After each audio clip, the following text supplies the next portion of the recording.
Hello and welcome to the Sunday edition of A Proud Malcontent. Sunday forgot the date, Sunday the 23rd of November. And I'm Pete Bell and I am a proud malcontent. Uh, right, so I'm speaking to you from a pishy down Perth that is grey and quite horrid. I have set up the lights here in my what I uh, glorify as my studio. But the low light compensation on the camera seems to be coping with it. But please let me know in the comments if you're finding the picture too dark. And what else have we got on? Right, today I've got to get on with it because later on we're joined as ever on a Sunday for Confute Corner. We're joined by Stephen Duncan, who will be crunching the numbers, and it's about polls. I think it's going to be a wee bit of light-hearted one this week. And goodness knows we could do with something a wee bit light-hearted. Although spirits were raised during the week by that win for Scotland at the football, Scotland qualifying for the World Cup. Now, I have to say, I am not a huge football fan. It's not that I dislike football. It's just that it doesn't engage me the way it does some people. It doesn't loom that large in my life. But obviously, I'm pleased, delighted that Scotland has qualified for the World Cup. I'm old enough to remember when we've done this before, and it hasn't ended all that well. So I kind of temper my excitement a bit. But people are focused, shall we say, on that football win. So that is kind of the topic for uh, today's rant. Although I'm on the wrong page there. The first page I wanted to look at, and this is the top story on the National Online. Inside John Swinney's historic World Cup qualifier experience. Uh, who the hell cares? Quite honestly, there were thousands of people there. There's none. Why focus on John Swinney? I don't know. They've got to have some sort of hook for the article, I suppose. This is by Steph Braun. I'm not criticising Steph Braun, by the way. It's just that I don't really care about John Swinney's excitement about this. However, there is an interesting comment. There's probably several interesting comments, but there is one that I've picked out, and this quotes John Swinney, and this bit struck me. I'll read it out. The Saltire was very dominant at the game on Tuesday. It was very dominant at the Argentina rugby game on Sunday. And on both occasions, these are huge gatherings of Scottish people. And the Saltire was a fundamental part of bringing us together, a symbol of inclusion. And that's what it is. The vast numbers of people who are holding on to the saltire as a symbol of inclusion and togetherness at these sporting events are in stark contrast to the literally handful of folk trying to use the saltire for a different purpose. I think we've got to keep a sense of perspective about that. These are a tiny number of people who are ill using the saltire, whereas tens of thousands of people are going to sporting events and are holding the saltire as a symbol of inclusion and togetherness. I think we should celebrate that. Well, yeah, it's great to have an opportunity to agree with with John Swinney. Excuse me, I'm putting my phone on silent, which I should have done before we started, obviously. Yeah, it's great to be able to agree with John Swinney on something. And this, the context of this was something that happened last week, Thursday, I think it was, when I'd been a medical appointment, and I popped into my local, the Half a Tanner here in Perth. I popped in there for a pint on the way home, as you do. And it suits me fine, you know. It's the middle of the afternoon, the pubs are quiet, and that suits me because I'm not that sociable. I just kind of be erst with people. People are shite. Yeah, and that was proved. That was proved on Thursday, because I think there was one other person in the bar. As I say, I was just sitting having a pint, checking my email, and there was some chat with the bartender. Twice this guy, would sort of acknowledged each other. Twice this guy made remarks about fucking refugees. Pardon the language, I'm quoting. Twice. And both times I just ignored it. I glossed over it. The third time, and I will make an excuse for myself here, I was kind of primed for this because I'd been dealing with idiots online all morning. And so the third time this guy made a reference to fucking refugees, I just had to go in there. I wish I didn't. I really, afterwards, I really wish I hadn't, because these idiots really don't deserve your attention, and it's a total waste of time, as I discovered. Their position makes absolute nonsense, that all their troubles are caused by these refugees.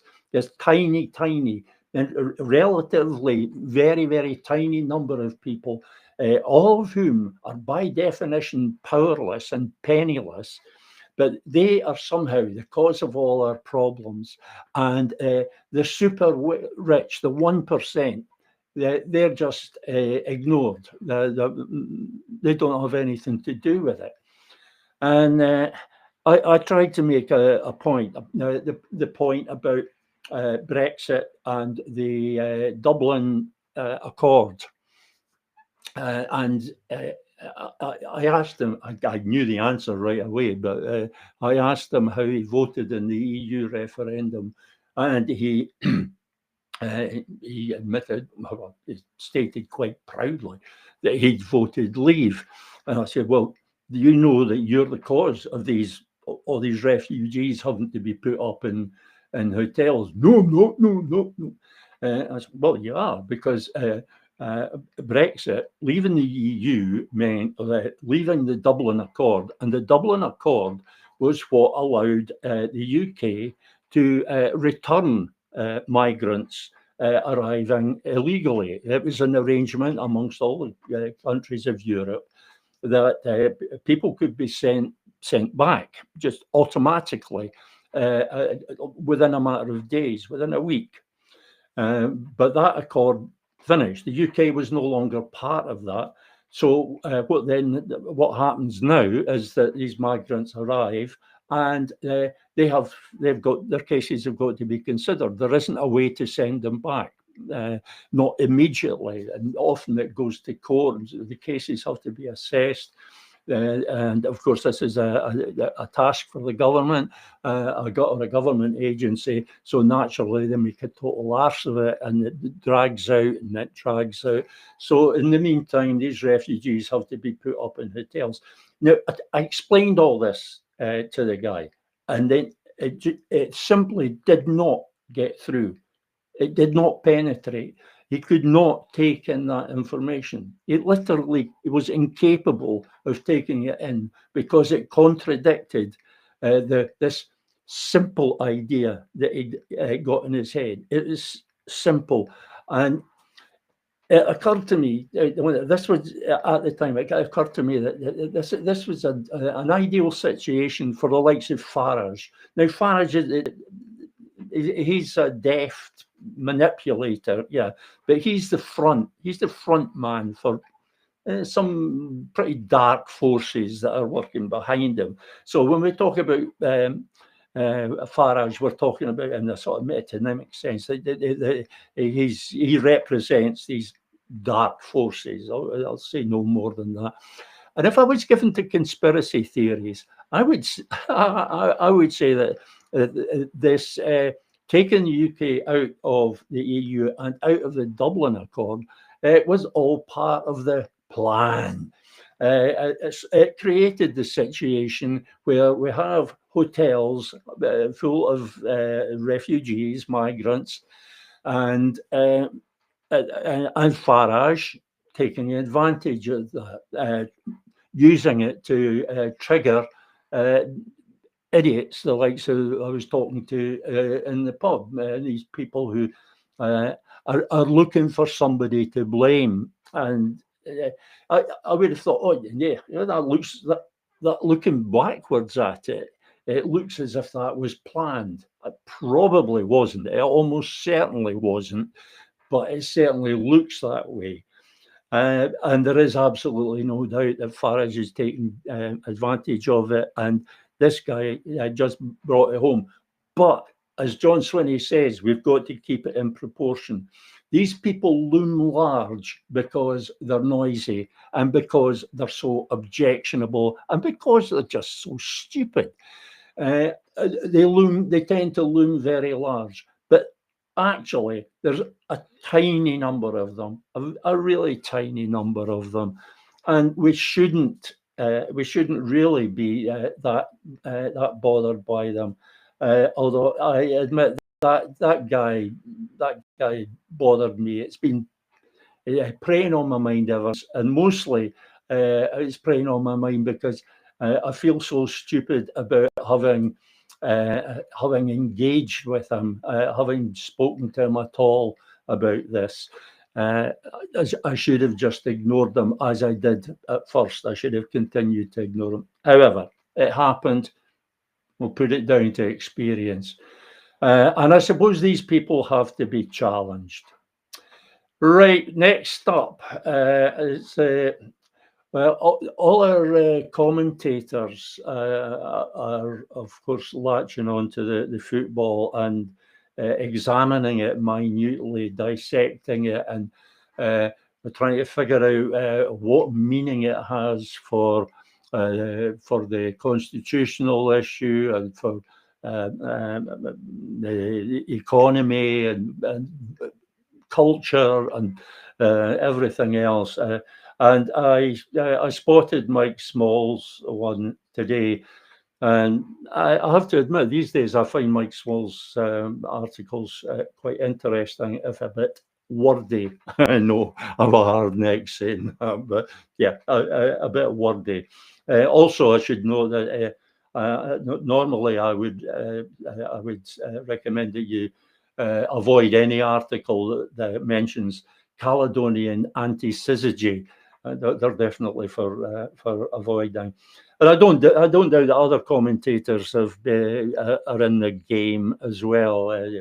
Jerry Hassan and Pat Kane, as well as Mike Small. But with those three, it's very much a case of pick one from the three. Maybe two, but pregnant women and people with a pre-existing condition should consult their GP before embarking on any two of these. And if you attempt the three, that's just showing off, and it's reckless, and just don't do it. So Mike Small, what does Mike Small have to say? He's had quite a lot. Where have I got what's highlighted here? Yeah. I had to skip over quite a lot of stuff just to get a bit. There's a lot of stuff in there. It's a long article. It's a long read, but I give it a try. Give it a try. The bit that I've picked is this. And as I read it, I'll maybe remember why I picked it. At the time of the euphoric MacLeod Argentine campaign, that's what I was talking about, that I remember, and the crushing disappointment of that. At the time of the euphoric MacLeod Argentine campaign, the reality was that the idea of Scottish independence was a sideshow for cranks. It was not something that anyone really took all that seriously. Fast forward to today, and the fact that the national team carries the hopes and dreams of the country on their backs has an entirely different resonance. The generation that sings No Scotland, No Party and Yes Sir I Can Boogie is Generation Yes. The young team of the Tartan Army don't consider themselves remotely British and don't carry either the cultural cringe or the shame of 1978 or subsequent sporting failures. They have been brought up both under the normalisation of devolved government for good and ill, and also under the expectancy of, at some point, the realisation of self-determination. The lion rampants of the 1970s have turned into saltires. See how I'm linking that to the pieces by John Swinney? The lion rampants of the 1970s have turned into saltires. They have been brought up not under the crushing weight of cultural and political self-doubt, but under the crushing reality of broken Britain.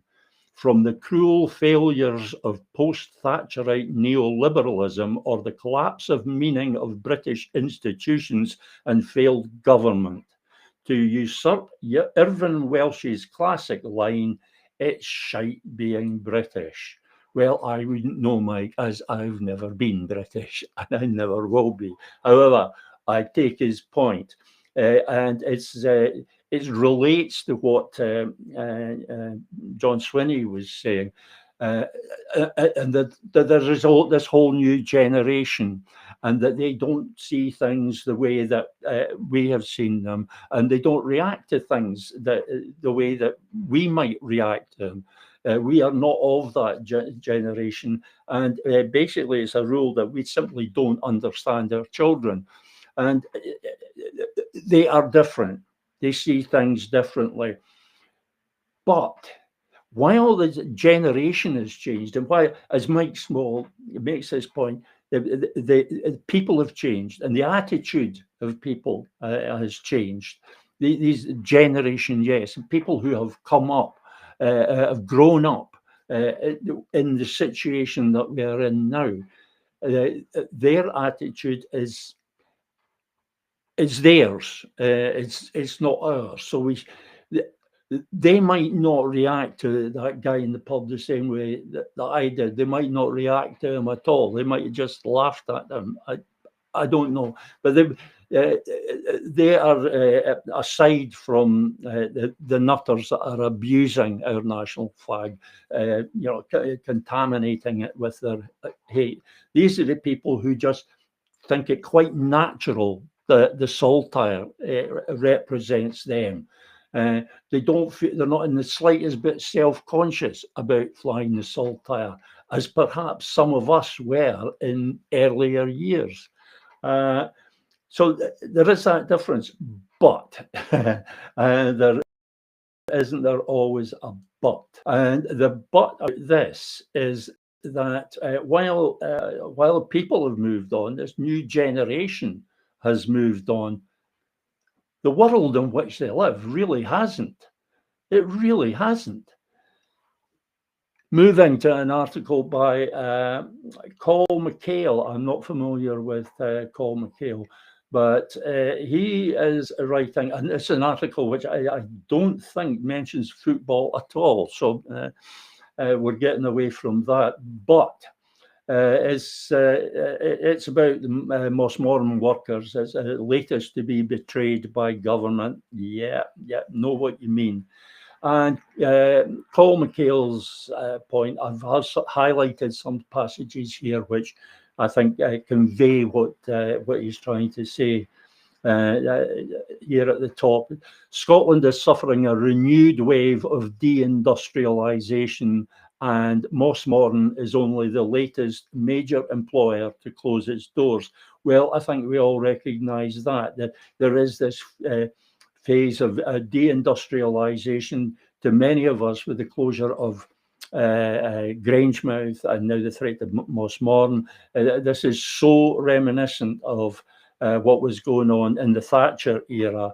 It's so reminiscent, it's painful that this can happen again, and we're powerless to stop it, or so it seems.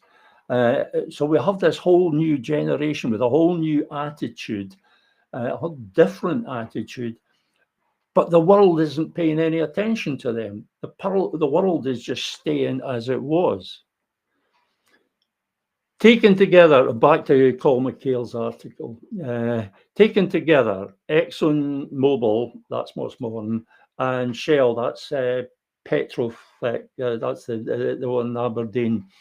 Their actions encapsulate the consequences of Scotland's dependence on foreign direct investment. It was, for example, in a Texan boardroom rather than Holyrood or Westminster that the decision was made to cut Mossmorton's workforce loose. Ultimately, multinational corporate actors have no stake in the future of Scotland's energy transition, but all the power to determine its direction. That very much sums up the situation. We are very much at the mercy. Our politicians celebrate foreign direct investment as if it was some great boon, as if it's part of their success story that they've got this foreign direct investment. But foreign direct investment isn't about putting money into Scotland. It's about taking money out. And it's wealth extraction. And Scotland is being bled dry. We're being bled dry by two parasites, Westminster and everything that Westminster represents, and Westminster's clients, which are also now the clients of the Scottish government, which are these massive multinational corporations, the likes of ExxonMobil and Shell. They are the parasites which are sucking us dry. And Scotland is particularly vulnerable to this because we do not have the power to stop it. As an independent nation, we would, of course, have some power. We could take back some power, but as a colonized nation, as an annexed nation, all the power for that lies with Westminster. We are powerless. We can't do anything about this. And so we will continue to be sucked dry until all that's left is a husk. That is our future. As things stand, that is our future. And do not look to John Swinney and the Scottish government to rescue us from this, because they simply don't have the guts to do it. They don't have the guts to stand up to these forces, the forces represented by Westminster and these multinational corporations. They just don't have the guts to do it. That is why they still celebrate foreign direct investment, and they still celebrate every bit of money that comes from Westminster. It's just entirely the wrong attitude, and it's not in keeping with that changed attitude that was highlighted in Mike Small's article. Last bit, time's getting on, and we need to get over to Stephen and Compute Corner. So just this last bit from Colm McHale's article. Decades of dependence have left the country at the whim of the multinational corporations with whom the power to dictate the orientation of Scotland's economy really lies. Early this week, the Ferret revealed that the Ministry of Defence was considering the site of the Grangemouth oil refinery for a new arms factory. One cannot help but think that if our politicians put half as much effort into socially useful economic planning as they do into accelerated rearmament, Scotland's workers would be infinitely better served. Well said, Colin Cale. There's something here. There's something between these three articles. There's something meaningful, and it's as if it's just beyond the horizon of conscious thought. There's something in there. You get that feeling that there's something in there that that people are going. There's something meaningful in all this, and I just can't quite get it. The stuff about saltires, there's a deeper meaning in there than just the flag. There's something important about that. It's not just about the flag, but I can't quite grasp it, and that's important because I think whatever it is that's in there, that holds the secret of how we get that additional surge of support for independence, support for our exercise of our right of self-determination. I think there's a message in there for Scotland's independence campaign about where it should go from here. The only thing that is absolutely certain is that it is not the way John Swinney wants to take us. It is not. Talking about surges, that's going to be the subject of Stephen Duncan's piece this Sunday. So I'll ask Stephen to join us, and hopefully we have him here. And there's the man himself. Hi, Stephen. Hello, Peter. Are you well? I'm very well, thanks. And I see you were lining me up with a cue there, referencing me as Stephen Henry. So. Right, yeah. Where that came from, I've no idea. But you know, all of that in there is a wee bit of a mystery. Yeah, that's a name that I haven't heard for a long time. I don't know where it came from. No matter. What are we talking about today?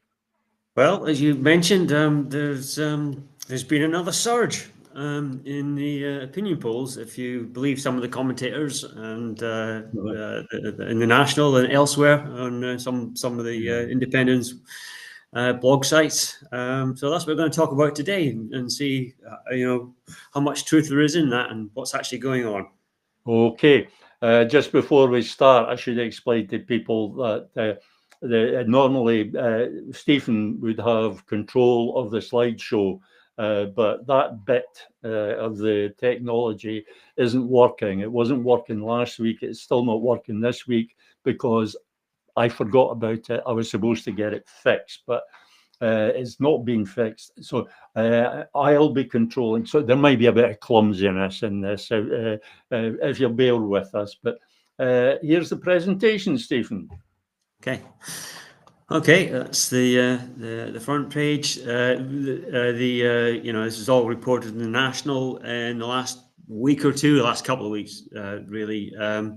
And there's been an apparent increase in yes sentiment in the polling, and this is based on the fact that in the 15 surveys to date in 2025, the support for yes averages out at just over 50%, 50.4%. And last year, in across the 35 surveys, 2024, that was 48.5%. So it looks like it's nudged up a couple of percentage points. But so the question is it true that the excitable claims is that we now have a huge lead for yes, and whether we are surging or soaring, etc., in the opinion polls? So let's have a look and see what it's all about in slide 2. So there's 4 charts there, and they're from some of the main opinion pollsters that look at the question of should Scotland be an independent country. They're all on the same scale, so they're all comparable. And in each of them, the red dotted line is what was registered in the Scottish independence referendum 2014 of just under 45% voted for yes. And the black dotted line is the 50% line in each of the 4 charts. So take each in turn. Well, before we take each in turn, you can see that basically there's a pattern there in 3 of them at least: the blue line, the green line, and the orange line, which is Norstat, Survation, and YouGov, are all trending upwards. And that the scale on this, or at least the timeline, is from the beginning of 2024. So it's the last 18 months to 2 years. And you can see quite obviously there is a drift upwards in the support for yes. And on the purple line in the bottom right hand corner, that's find out now. And this is the most sort of stable, if you like, and consistent pollster, or at least consistent in terms of the results that it posts. And there's been a couple of pulses, if you like, in the last 3 opinion polls, where instead of being 52%, 51% for yes, it's jumped up to 56% 3 polls ago, and then the most recent poll is 55%, having dipped back down again. So it'll be interesting to see what happens with the next one. So that's what's what the commentators have been referring to in terms of the uptick, or apparent uptick in yes support. So let's take a look at slide 3. Right, so you've seen this chart on the left-hand side before. So this is just to give some context to the more recent upturn in yes. This is again looking at the time series from the last 10 years as recorded by Norstat in terms of their opinion polls, and you'll see this sort of, it's characterized by these upturns and downswings, and they tend I think they're related to events at these points in time, that there seems to be a response. The uptick can be explained in terms of some of the events that are going on at these different points in time. For example, at the tsunami election, you see there's an uptick in yes support. Similarly, when the EU referendum occurs in mid-2016, when Brexit happens at the beginning of 2020, the pandemic, and then UK Supreme Court ruling. So there's quite a, you can relate the upticks pretty much to these events.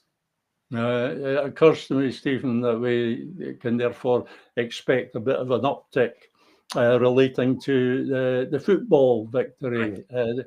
That notably has an effect on the support for independence, and be cautious about it, I think is the message. But you will be expecting that uptick, I take it. I think the feel-good factor, I think, is quite important. Yeah, I mean, maybe it shouldn't be, but I think it does. I think it's, I think the country probably has had a lift from that, from what happened. Everybody was sort of looking at it, and it's all over social media. I think it's almost certainly. It'll be interesting to see what the next opinion polls actually say. Yeah. I do remember 1978, by the way, when I'm sure you do. When there was great expectations of the Scottish football team when they went to Argentina, and I think, I mean, I did disagree with Mike Small saying that there was only cranks who were supporting Scottish independence at that time. I think 30% of people who voted for SNP in 1974 would disagree, independence was still pretty much on the horizon then. What happened thereafter, when there was the sort of debacle of Argentina, in the election the following year, as the SNP's vote went right down. They went down from 11 seats to 2 seats. And I do think the commentators at the time said, and I think it's a fact that people that did impact sentiment for yes, it sort of impacted the confidence negatively, and we know what happened thereafter. So yes, I'll be looking forward to seeing what happens in the opinion polls coming up. There's an important lesson in here. I think there's a feel-good factor, and it's having an effect. It spills over into the constitutional issue, but it doesn't really relate to the politics of the constitutional issue at all. It's a feel-good factor that belongs with sport, but it's having an impact on attitudes in the constitutional issue, because and it's denial of reality. Because in actual fact, there isn't very much to feel good about. And this denial of reality that I'm a bit concerned about, because that leads to the anticlimax and the crushing disappointment, and that leads to disenchantment and disengagement. And I don't think Scotland's cause can cope with much more of that. By the way, I think Mike, when he referred to independence being an issue for cranks, or so, I think he was kind of overstating for effect in that, Stephen. Yeah, okay. Although I did react to myself in much the same way as you. We'll forgive him that. Overstating for effect, we'll call it. Hyperbole. Okay. Back to the presentation. Okay, so just to wind up on this one,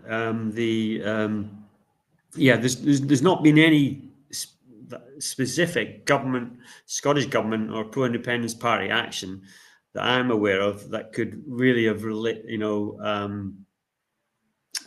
to this, uptick in in yes support. I'm just wondering to myself, pure conjecture, is it, could it just be that because we're heading towards, an election, that, there's some expectation amongst people that, the Scottish government will take some action as they approach Holyrood in 2026, or will take some action afterwards, as if, as expected, the SNP do get returned with maybe with a majority of when you include the Greens and others, perhaps. Just a thought. Interesting point. It comes out of that. Most of these upticks, in fact, all of these upticks, they don't relate to any actual action on the constitutional issue, or anything that any of the nominally pro-independence parties are doing. They relate to other events, external events, external to the constitutional issue, such as Brexit. They're tangentially related, but it's not because the SNP is actually doing anything. That's the important point here. And if you're right about the present uptick being relating to this expectation that an SNP government after the election next year is going to do something, then again, we're back to that anticlimax and crushing disappointment, because we know for a fact that they are not going to do anything. So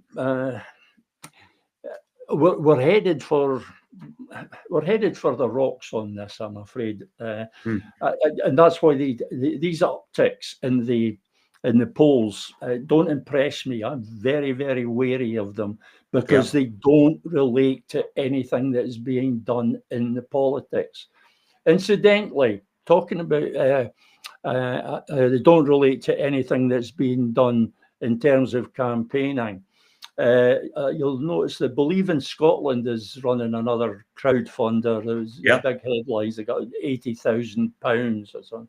And I did wonder in a comment on that article in the National, I did wonder how all this money is being spent, and what the people are getting for it. Because I estimate there's no publicly available information on this, but I estimated that Believe in Scotland, since its inception in I can't remember, but they must have raised somewhere in the region of £250,300,000. And what has that got us? You know, this is an organisation that is supposed to be campaigning to persuade people to support independence. So I did one of my quick calculations, you know, one of the kind that make statisticians like yourself go, ooh. And I took the 7 polls straddling the foundation of Believe in Scotland, and I took the average of those 7 and compared it with the average of the 7 most recent polls, and there was literally no difference. It was 1.14. It's strangely that figures is stuck in my head. The difference was 1.14 percentage points, which is meaningless in terms of polling because there's this plus or minus margin of error. So that's £300,000 that's been spent on campaigning, and not just the money, but all the activity of Believe in Scotland as well, and it has achieved nothing. Absolutely nothing. And so this again relates to your comment there that these upticks in the polls don't relate to political action on the constitutional issue. It relates to external events like the football. Yeah, agreed. That is a point worth dwelling on, I think. Agreed. So that said, what is the underlying root cause of this sort of drift upwards? Maybe the next slide will cast some light on that. So I've got a number of charts here. Let's look at the left-hand side one first, the green and red, one with the green and red bars. So what is driving yes? The green bars, by the way, on this are the percentage in favour of yes. The red bars are those in favour of no. So there's a few demographics here, and just bring out. I'll just try and bring out the first few or a few points here. And essentially, what it's telling us is that the under 35s are heavily in favour of yes. We've known this before, but it's saying that around about 73%, at least according to this poll, the Norstat poll from September, 73% of people under 35 are in favour of yes. And especially women, they're 75% in favour. So 3/4 of women in this age bracket are in favour of yes. So that's quite a difference from, say, 10 years ago, or in the run up to the referendum itself. What else is it telling us?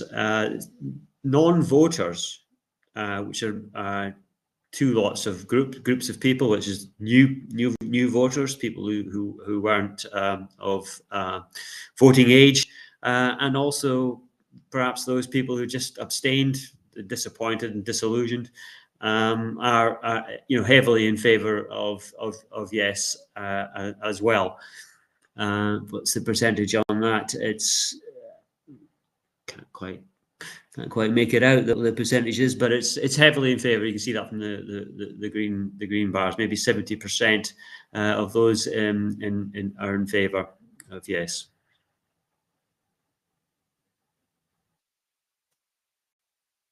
Sorry, I muted my mic because I was taking a drink. You mentioned new voters there, people who haven't voted before. It just occurred to me that that's the people that Mike Small was talking about, the people who are now flying the saltires. So that's an important group. If, as commentators seem to agree, their attitude to the whole constitutional issue is markedly different from attitudes in the previous generation, then we could expect them to make something of an impact on an eventual referendum. They would be an important element in that. Yes.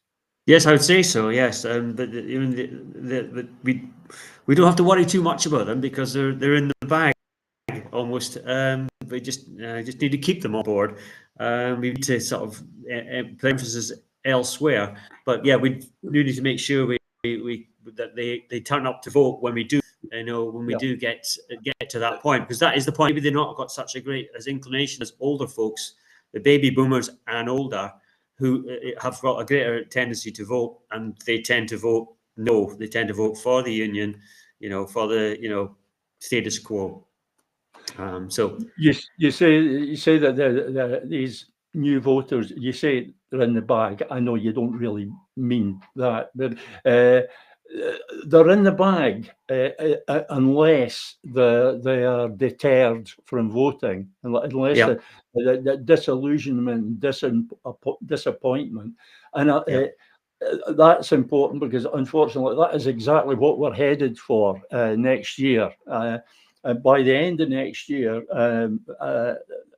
everybody will know that it's all been for nothing.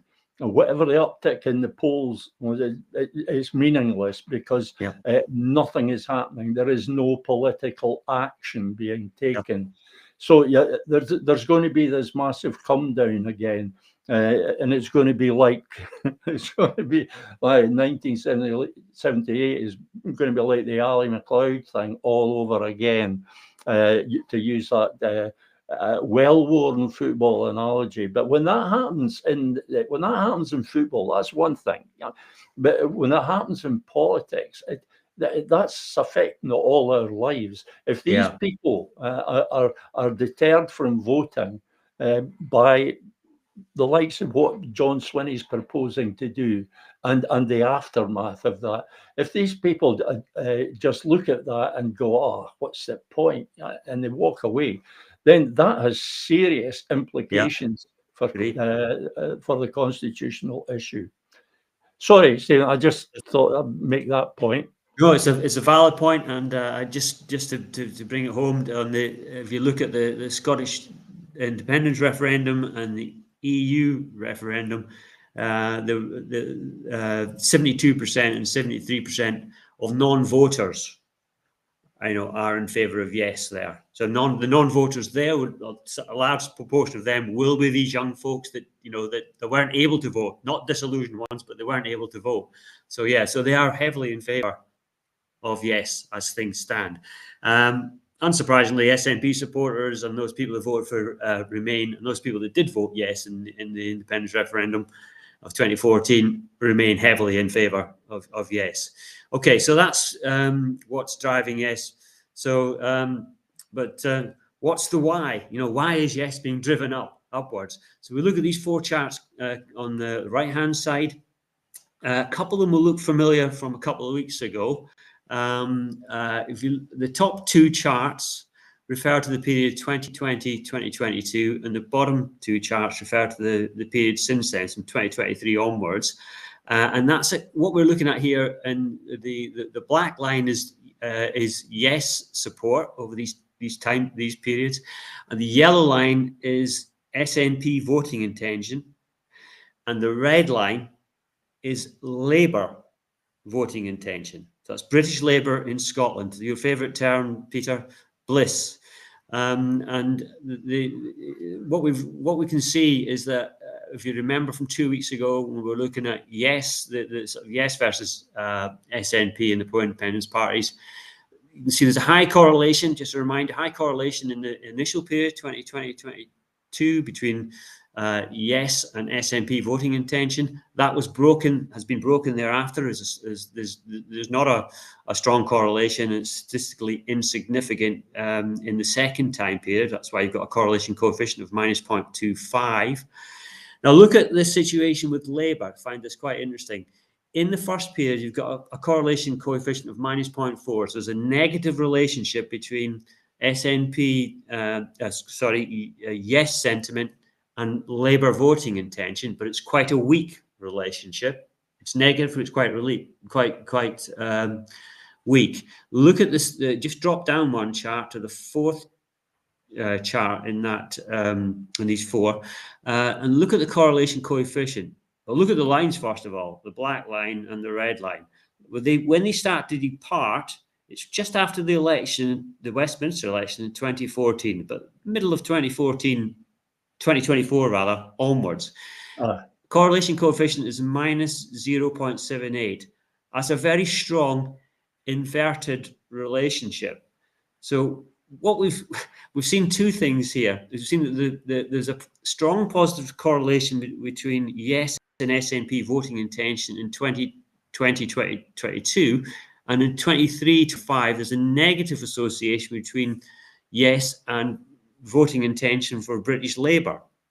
So this sort of brings home the point, or at least raised the question in my head, that yes sentiment seems to be linked more to the unpopular actions of the UK government and British Labour in Scotland, rather than any positive steps from the Scottish government, the SNP, or any of the pro-independence parties. And I've also looked at this in terms of the Conservatives in Scotland, and there's just not enough room to put the charts on, the graphs on this chart, on this slide rather. And there's something similar going on there as well. This negative relationship, a stronger negative relationship in the second time period between yes sentiment and Conservative Party voting intention in Scotland.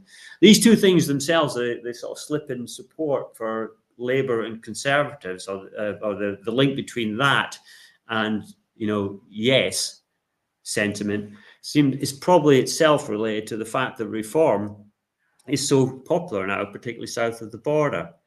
So there's quite a lot of things going on here, but what we're seeing is that yes support seems to be getting stronger at the same time as the voting intention for Labour and Conservatives is going downwards, rather than support for SNP going up or the pro-independence parties going up, driving yes up the way. Any questions on that? I've said quite a lot there, but I think there's something quite interesting in that. There is definitely something interesting there, and people won't be surprised that my takeaway from that is that again, any upticks in the polls, it's not related to anything that the SNP or the Scottish Government or the independence campaign in general is doing. It is not related to anything there. It's related to external events such as the football, but other things as well. Let's not dwell too much on the football. It's related to external events and also to the unpopularity of the British parties. Let's just call them that. The SNP is fond of claiming, the SNP and all the other nominally pro-independence parties, they're fond of claiming that the British government, the UK government, is driving people to yes. But that is not what's happening. People are not being driven to yes at all. That's staying fairly flat. It's not rising. It's just support for these other parties is falling. Am I getting that right? I think yes is going up a little bit, but I think there seems to be a correlation between that and support for the other parties falling quite dramatically. It's not because, you see normally what you would see is support for SNP is going up, or the other parties that historically it's been SNP is going up, support for yes goes up. That has not been the case for the last almost 3 years now. that relationship seems to have been broken. But we are seeing a definite association, let's just call it that then, association between the voting intention for the British parties going down and yes sentiment drifting upwards. So I think there's a factor here. People are just scunnered with the British party. What's happening south of the border? What's happening with the British party up here? And the fact that they're linked to the reforming down south. I know reforms going up here as well, but I think there's probably a stronger effect, scunner effect of, we don't want to be like that. We don't want, most people in Scotland don't want to have a reform government in Westminster. That's said, it's still increasing in Scotland as well, but I do think that it's multi-layered, I think, but I do think that the relationship is that with the traditional British parties is that people are scunnered with them, and they're thinking, well, maybe we can get out of this because the SNP government are going to do something after Holyrood 2026, which will probably be a mistake in their thinking. No, I thought here it's not just the case that the Scottish government, the SNP, the Scottish government, the independence movement in general hasn't done anything to win this increase. It may actually be that their failure to do things is failing to add to the increase. That imagine if there was that dropping off of support for the British parties, having that positive effect on yes, but a very slight positive effect on yes. Imagine if you added to that the effect of the Scottish government actually doing something, taking political action. That is what's needed, in my mind, in order to make that yes line spike upwards. Yeah, steeper and sustained. I agree. Yeah, that's the missing factor. It's action is the missing factor. I'm sure of it. What else could it be? Anyway, that has been quite fascinating. I thought it was going to be just slightly entertaining, but it's actually been quite fascinating. There's some serious stuff come out of that. I will remind people that the Stephen's presentation, the slideshow, will be available to download for when this live stream goes online as a podcast. There will be a link to download the slideshow, if I remember. If I don't remember, if I don't remember, I dare say somebody will remind me. Probably Stephen. Once again, Stephen, thank you. This is a lot of food for thought there. Thanks very much. Okay, right. And that's Stephen gone for the moment. He will be back next Sunday with another Confute Corner. And like I said, there's a lot to take from that, and it definitely seems, it just seems so obvious that what is lacking here is the Scottish government actually doing something. The only things that are affecting support for yes are external things, the things that other people are doing. The things that the British government are doing, and things like the football and reactions to things like the closure of Grangemouth. These are all things over which we in Scotland have no control. It's either controlled by Westminster or it's controlled by these multinational corporations, none of which have any interest in Scotland prospering in the future. We are simply a resource to be used. That's what colonies are. So all these people who say that Scotland is not a colony, I would remind them that we are being treated very much as a colony, as a resource to be used. leaving that for a moment, I have to say that I'll be back with you on Wednesday. And on Wednesday, we have a guest joining us all the way from Australia. And he'll be talking to us about the diaspora and the campaigning by the diaspora, at least in Australia. But I suspect it would relate to the rest of the Scottish diaspora as well. So that's on Wednesday. And obviously there'll be other things as well, but we will be talking to a guest, and he will. Stephen Duncan doesn't count, but I think this will be the first time that we've had a live guest, and hopefully that will encourage others to join us, to ask for a link to join us live for a discussion. For the moment, it's time for me to say goodbye.